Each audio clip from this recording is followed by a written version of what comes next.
He said, we know that Allah is everywhere. When we will be in the hereafter, will we meet God in His totality or will meet a part of God?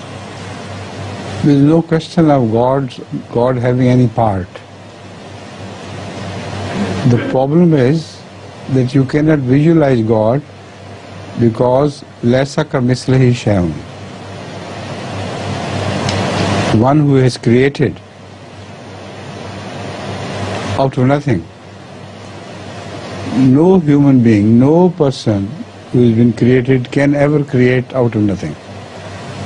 So that is why it's very difficult to understand God, and Rasulullah ﷺ has forbidden this attempt, or you will go mad and you will not be able to understand.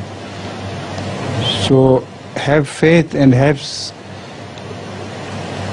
concentration on the signs of Allah.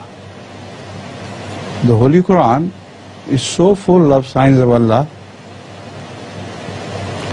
it will take a stupid man to disbelieve in Allah with reference to those signs.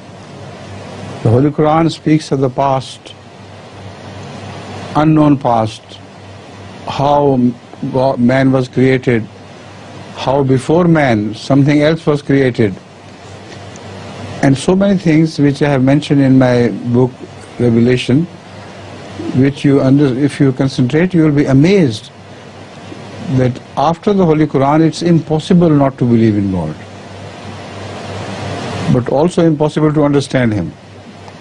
So better have the Quran as the evidence of God's existence and do not bother your mind over much.